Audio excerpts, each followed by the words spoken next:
Well, I have got a treat for you today, and a little hint: if you listen to the episode this week with Charles and Bethany Little, you know how they started out growing flowers over 30 years ago, specifically for one thing: dried flowers. And then they had to pivot when that kind of went out of style, and they focused on selling their products all fresh. And now with dried being popular, they are a tremendous resource for sourcing naturally dried flowers. Okay, so there's no preservatives, no treatments, things like that. They are naturally dried flowers. So when I opened the box, they are so sweet. They put in this cute little bouquet I've got to show you. And look at that. And this is one of the cool things you can do with dried, because you can deconstruct your flowers to create little bouquets, whether it's a little piece of hydrangea, strawflower, miscanthus, amaranthus. Look at this, y'all. I don't know if you can see that. Oh, you can see, look at that. That little poppy pod, isn't that? I mean, that's a little miniature poppy pod. That's pretty cool. So, isn't that neat? What a great little thing for wedding, gifts, or to put on a package. And wouldn't that be great on a package? So just to kind of give you an idea of the scale, because this is really small, I have this little kind of, I don't know if that's garlic inspired, but anyways, this little vase. So you can see it's not that big. And I can just squeeze these little stems down in here. And I can put these flowers by my wife's bedside, and she can have flowers every morning. Let me see, how's that turn out? With a little bit of little ribbon coming out there. Look at that, y'all. That is just stinking cute. It just is. So anyway, isn't that cool? Anyway, so we're gonna put that right off here to the side. And I can't wait to show you so many of these flowers that are really some of my favorites. Here's a flower that I didn't really know before. I've seen Bethany work with it because she goes live, I think, every Sunday making wreaths. So if you're on her Instagram account, you want to make sure you follow Charles Little and Company, because she does these demos all the time with all kinds of cool stuff. So this is a Carlina, I think it's called. And it almost looks like a dried sunflower, but it's not. These are almost like woody little sepals, I guess. I'm not sure. I'm not sure if they're petals, but you can see the back. It's a little bit prickly. But if you're looking for a face flower, for a wreath, for a centerpiece that's dried naturally, that's kind of cool. Not sure how they sell these or if they do on the website, but I know you can shoot her an email and ask. But look at this little one. I mean, that one, to give you size, that one's not open all the way. And these petals feel more like straw flowers on this smaller one. And then there was a medium-sized one too. So anyway, really cool. Just something different, something you're not going to find everywhere, which is a lot of times our challenge, isn't it? So I am going to put those there. Again, that's a Carlina, if you're not familiar with it. I don't think I've shared this yet, so I want to make sure I do.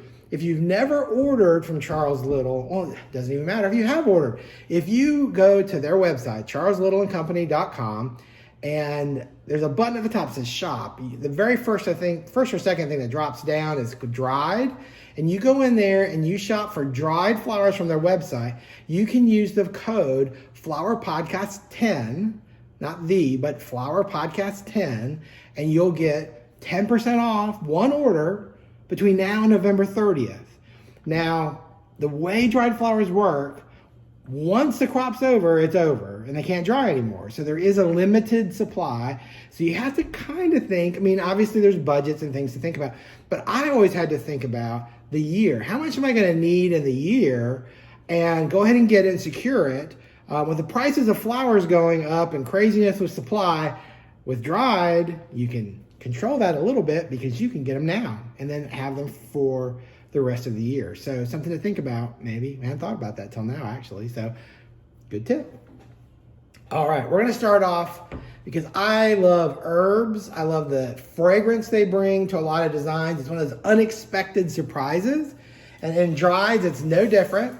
So here are two different types of oregano.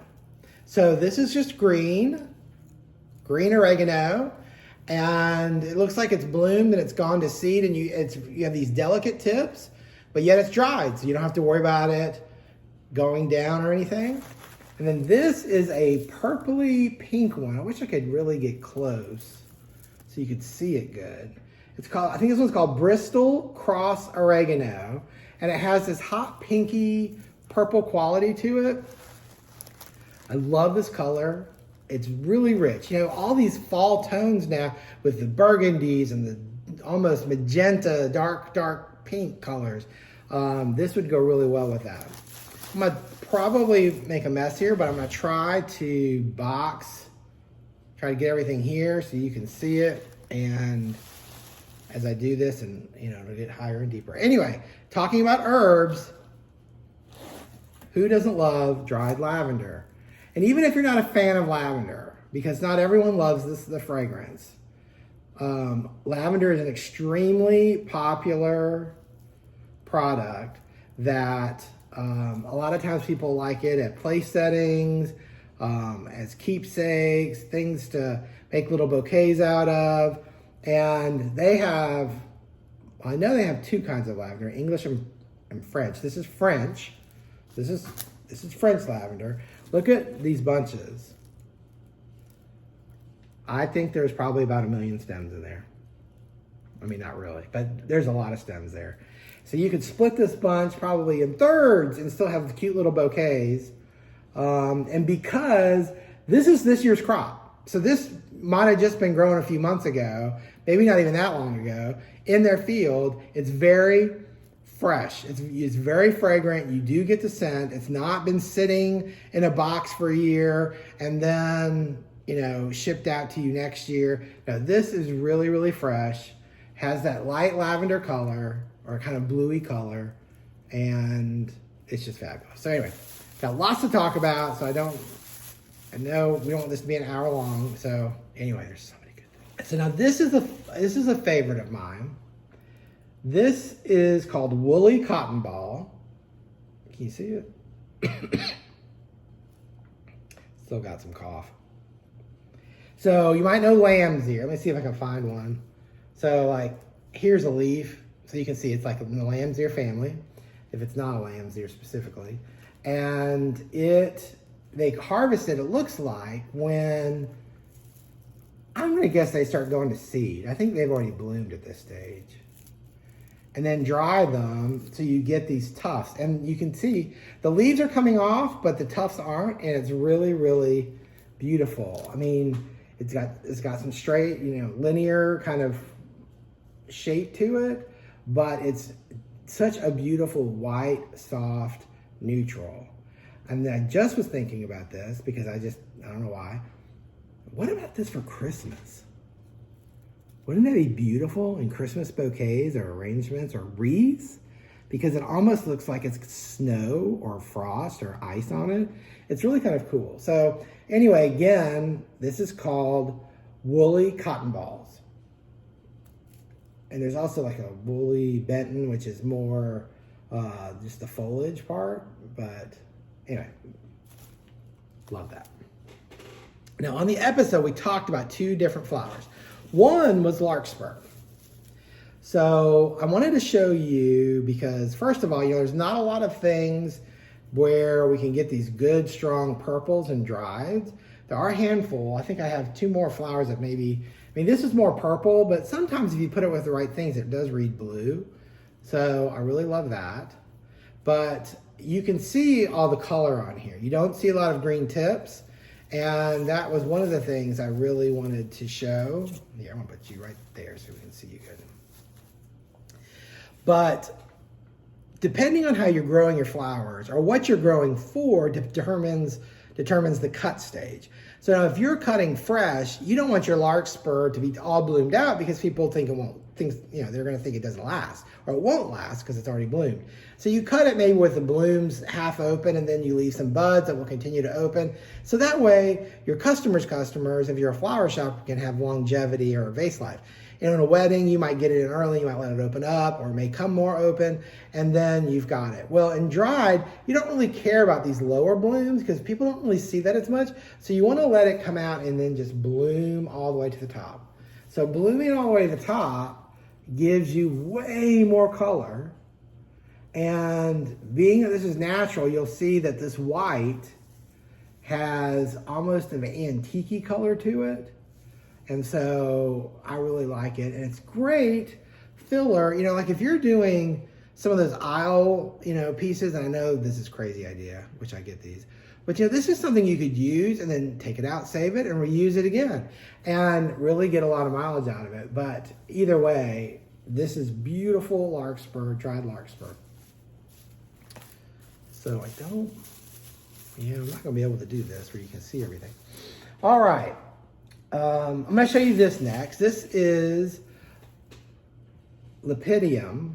Did I say that right? I'm not sure I said that right. I always call it pennycress, but green Lepidium. It definitely has a green cast to it, and it has these cute little seed heads that are really tiny.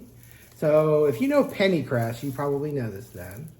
The seeds are green and they kind of taper down to gold as you get lower in the stem.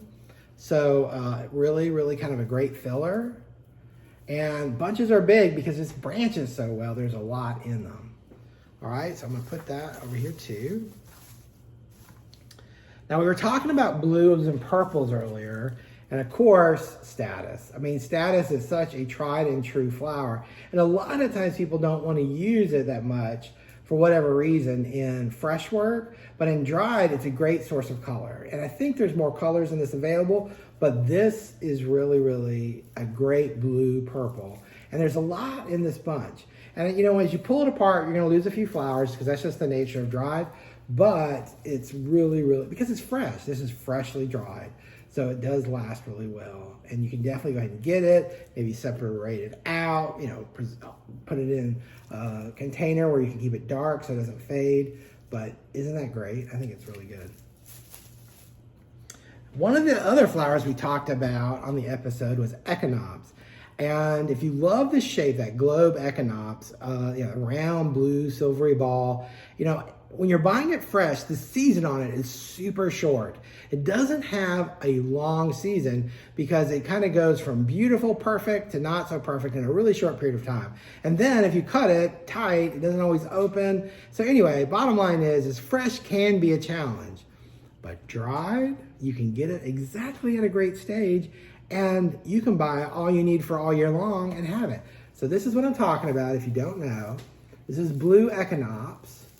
And if you're looking for texture and that silvery frosted blue, this is really a great flower. It is, if you squeeze it, it feels a little prickly, but it is firm, it's not shedding, it just doesn't do that, and it holds up wonderfully.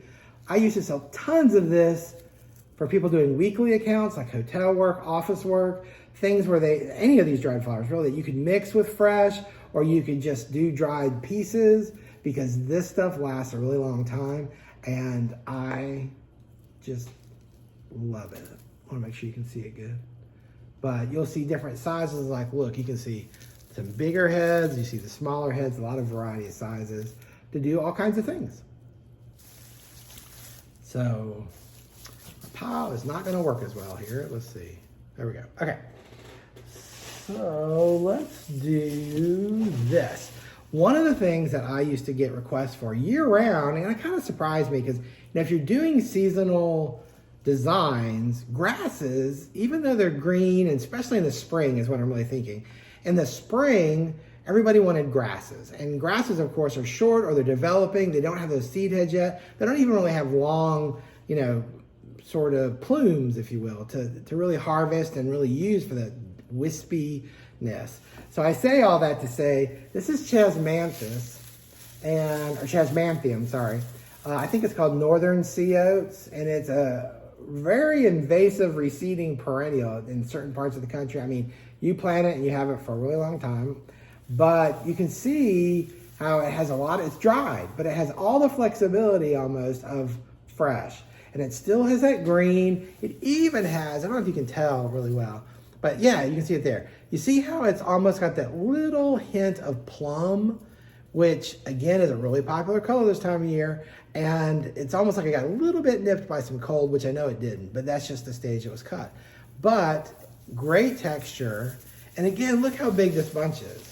I mean, you can get tons of mileage out of this for centerpieces, bouquets, boutonnieres, and it gives you that sort of dance. You know, we always talk about the dance, like our blog post we did a little bit ago about that. So love this. And again, I buy it for the year because when I want it, and you can never get it until maybe early summer when it starts to maybe bloom in California or create these heads.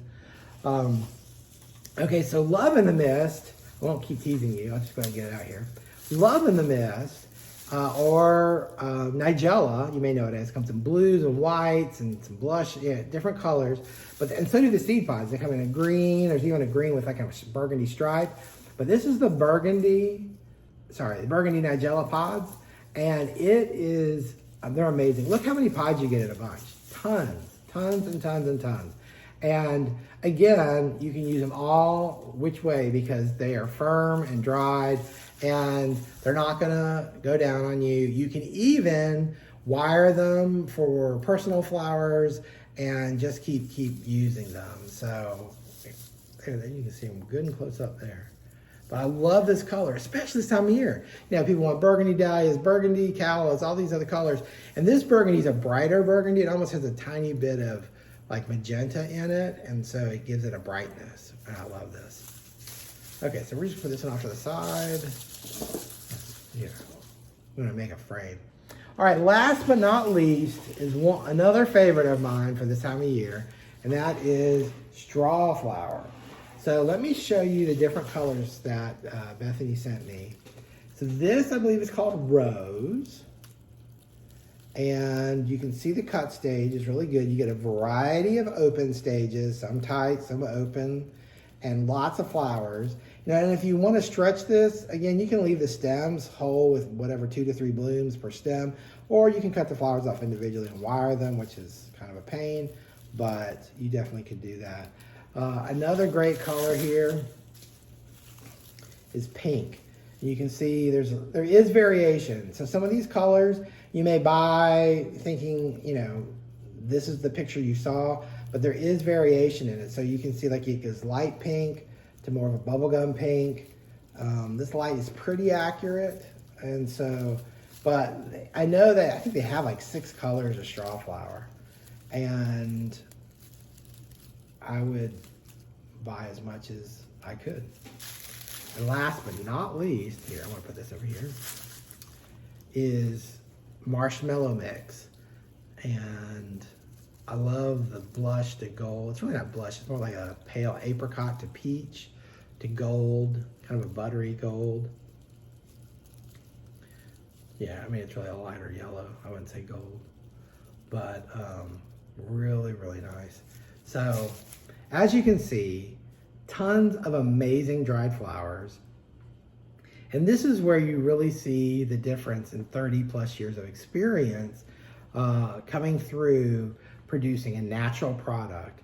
You know, this company has supplied many of the big dried flower companies over the years, and I'm sure they continue to do that, but you have access to them now, and you can buy your dried flowers from Charles Little & Company. And if you're just joining us, that is where all of this is from. And you can use the discount code FlowerPodcast10 to get 10% off one order between now and the end of November. But when you have quality like this and amazing colors like this, you know that they sell out, and they sell out on some things faster than others, just because like they may have 300, I'm just putting a number out there, I really don't know what they have. But if they have 1,000 bunches of French lavender and only 400 bunches of Chasmanthium, then this is probably gonna sell out before the lavender. But you just don't wanna wait because you don't know who's gonna come in and buy it all up. So anyway, please go check them out. And if you haven't heard our episode this week, go check it out. We're on Apple Podcasts, Spotify. You can go to our website, theflowerpodcast.com. And this week's guest, if you're seeing this after this particular week, then just go to the guest page and you'll see Charles and Bethany there, and you can listen from our website. And check out all our other guests while you're there, because we've got so many great guests. I love to be able to focus on dried flowers, such a popular trend, incorporating them with fresh. And I'm just thrilled to have some great flowers to play with, and who knows what I'm going to create over the next week or two. So anyway, thank you, Charles and Bethany. Thank you all for tuning in, and I hope you guys have a great week.